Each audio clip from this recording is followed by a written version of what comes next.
Bonjour, voilà une petite vidéo pour expliquer un petit peu comment placer un point sur un repère orthonormé. Donc avant de commencer, j'aimerais bien faire un petit rappel, c'est que si je prends n'importe quel point du plan, chaque point du plan est repéré par deux nombres. Donc si je prends le point M ici, il est repéré par un nombre par rapport à l'axe des abscisses, c'est X, et un deuxième nombre par l'axe vertical, l'axe des ordonnées, c'est Y. Donc, chaque point a pour adresse d'abord l'abscisse, ensuite l'ordonnée. Donc, c'est quelque chose que vous avez déjà vu, donc je ne vais pas tarder longtemps là-dessus. Donc, je vais aller directement à l'application en corrigeant. Donc, l'adresse du point G, c'est-à-dire les coordonnées du point G, on commence toujours par horizontalement 4 cases. Donc, l'ordonnée, c'est l'abscisse, pardon, c'est 4. Et je monte de 1, l'ordonnée, c'est 1. Pour le point H, le point H à partir de, donc je fais moins 2, donc à partir de moins 2 cases, et je monte de 1, donc ça fait l'abscisse c'est moins 2, 1.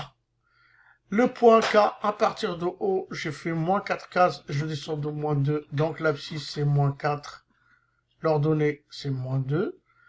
Le point L, pour aller de haut jusqu'à L, je fais 2 cases, donc ça fait 2, moins 2.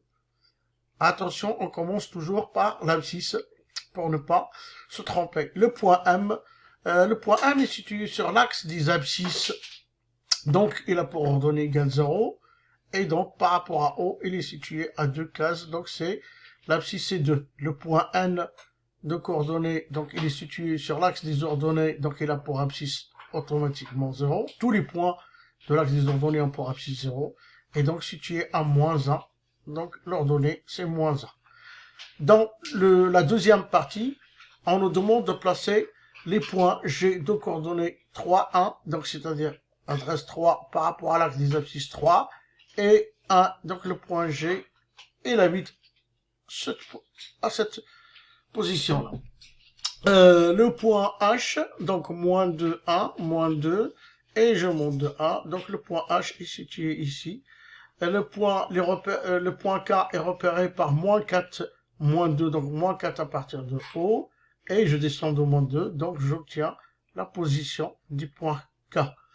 L de coordonnées 0, moins 2, donc rapport abscisse 0, donc il est situé sur l'axe des ordonnées, et donc le point L, elle est sur l'axe des ordonnées à moins 2. M, 3, 0, donc A pour ordonnée 0, donc il est situé sur l'axe des abscisses, et donc il est en position 3 à partir de O, donc pardon, c'est le point M. Le point N, 1,5, moins 2,5, donc 1,5 ici, et je descends de 2,5 à peu près, donc je vais dire que le point N est à peu près ici. Voilà, cette vidéo est terminée, merci.